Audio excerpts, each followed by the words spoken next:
When you are born in America, you have the right to speak your mind. And it isn't the nice stuff that needs protecting. It's the stuff that everybody disagrees with.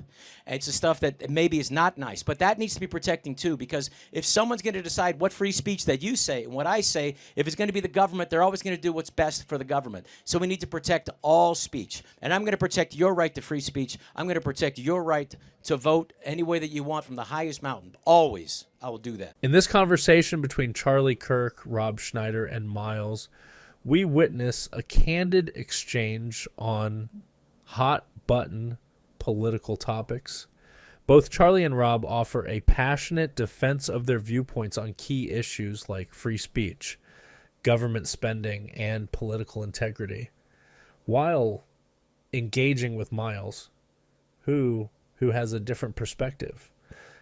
Let's dive into a few moments that stand out where we can advocate for Charlie Kirk and Rob Schneider's positions with some natural commentary. Hi, what's your name? Miles. Give it up for Miles. He's Hey, disagreeing Miles, with us, how are I you? imagine, today. Hey, Miles. Hey, Rob. How are you? I'm great. How are you? Good, good. And nice seeing you again. Good seeing you again. Yeah, yes, perfect. Okay. I don't know. But my question is, when you go to these like events, like major Republican, conservative, is it like now, do you face some bias when you're speaking, or do you believe some of the stuff that you're actually saying? Because I know you have like good quotes and stuff, but I just feel like when you're like in a sea full of like MAGA hats and stuff, is it not like hard to like speak against that, or do you like actually believe everything that you're saying in a way? Yes, I do believe everything I'm saying. Yeah, I think that's a bad faith question.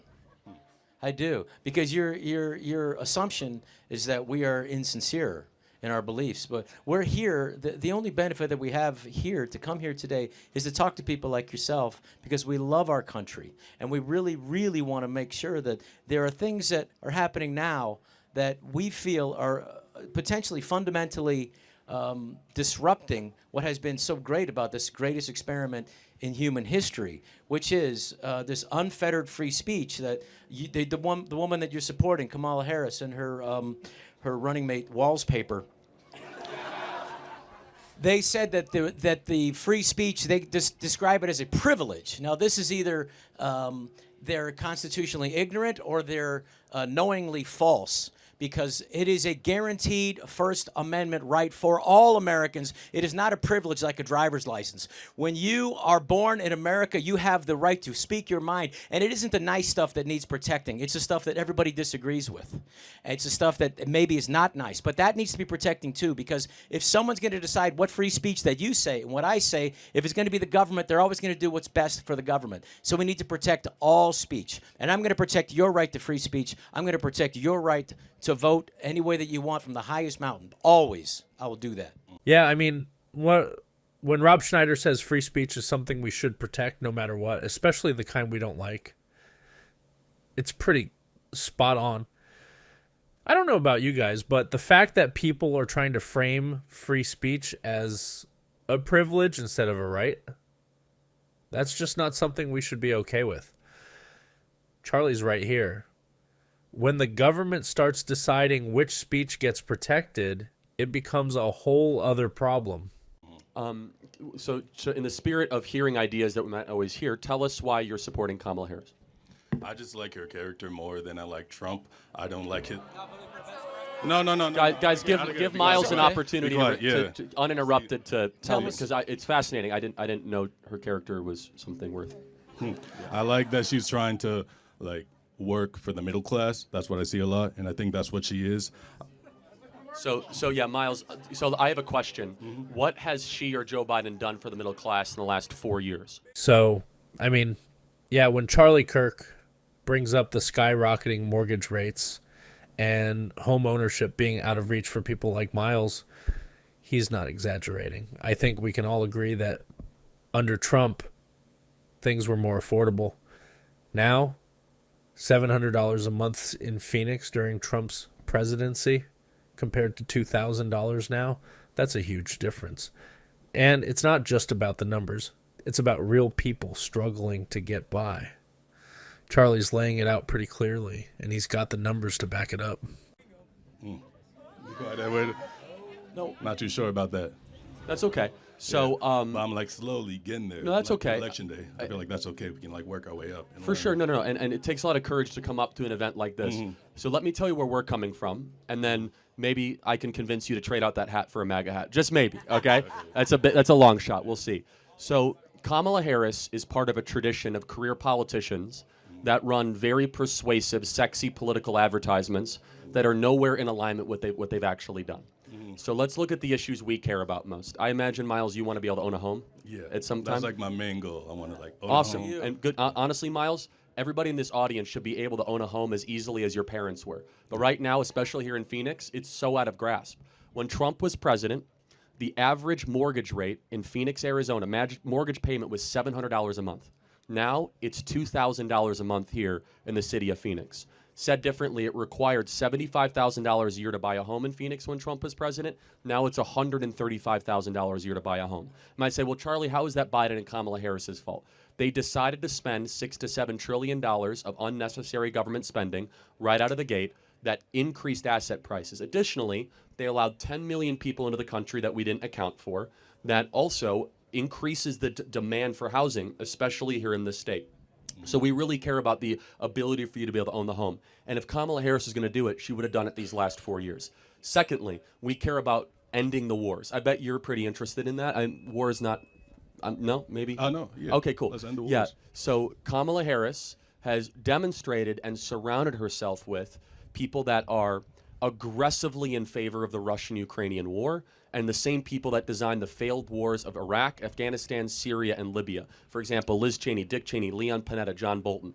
Donald Trump is the only president of an unbroken chain of 32 years to start no new wars and actually bring peace to the Middle East. We did not have any new wars under Donald Trump. And finally, I mentioned this briefly, the border. I believe that everyone in this audience should be given preference above somebody who illegally comes into our country that was not welcome or invited. When Trump was president, we had the most secure border in history. Under Kamala Harris and Joe Biden, we've had 10 million people, and they get taxpayer-funded benefits. They get luxury hotel rooms. They get flights into the interior of the country. And so on those three issues, home ownership, the border, and war, Donald Trump doesn't just say he did. And I would just ask you, you don't have to answer right now, because I know it's hard to get in front of an audience of people like this. Can you show me that anything Kamala has done that shows she's better at Trump than what Trump did on those three things? No. That's okay. I appreciate that. Yeah. I want to encourage you to do your research because it's very tempting to fall for propaganda that you just see on TV.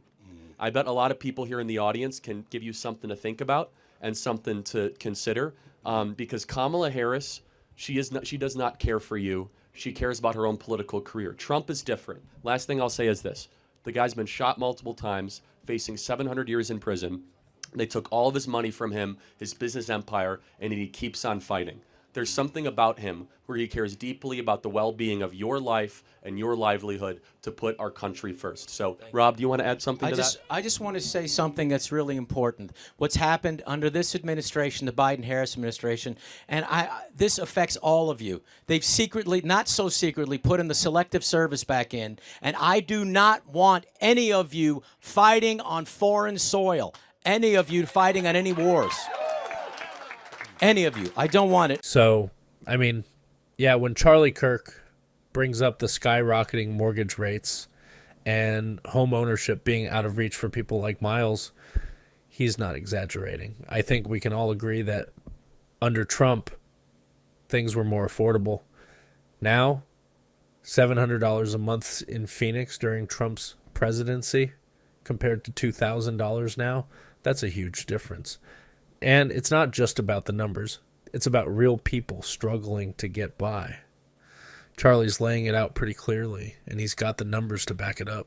And as far as democracy, they say they're saving democracy. Well, let me just go over this, because Bernie Sanders technically had won in 2016 the Democratic nomination for president, but they didn't give it to him. They used these super delegates to dump him and put in who they wanted, undemocratically, in the primary in 2016. In 2020, again, Biden lost the first 2 primaries, and they just made everybody else drop out. And so you had no choice. If you were a Democratic voter in 2020, you had to vote for Biden. The same thing again this year. 14 million people voted for Biden in the Democratic primary, and none of those votes count because they just decided to take him out because they thought they could lose, and they just anointed Kamala Harris with 0 votes. That is not democracy. That is tyranny, and it gives you a little taste of what they intend to do if they remain in power. So I wish you the best. Think about this, and I'm going to give you a hat just in case you want to wear it. And Miles, let me just ask, what we talked about, those 3 things, did you hear that previously before in a fair setting? No, I did not hear it in fair setting as before, but it's good to be on one-on-one and just like have a conversation about that. Cool. Well, Miles, I want to thank you for coming up. Please. Hey, Miles, appreciate talking. Think about what we said, and. Okay, yes. Let's turn Arizona blue, everybody. You see, man, that was not the right. I let you off so mercifully. So. Hey, you know what though? We're gonna do what's best for you. I mean that. We're always gonna look out for every. I was Arizona. trying to find common ground, man. That was. I know that's. It's just all right. That's okay. No, but it's totally okay because the difference is between. I mean, dude, you said turn Arizona blue. You can't answer. You couldn't say 3 words in a row. Okay, so it's like, I asked you one thing. It's ridiculous. All right. We'll bad faith actor, man. I try my best to find common ground. You say something like that. It's ridiculous. Next question. Both Charlie Kirk and Rob Schneider continue to stand firm in their convictions, defending core principles of free speech, fiscal responsibility, and national security.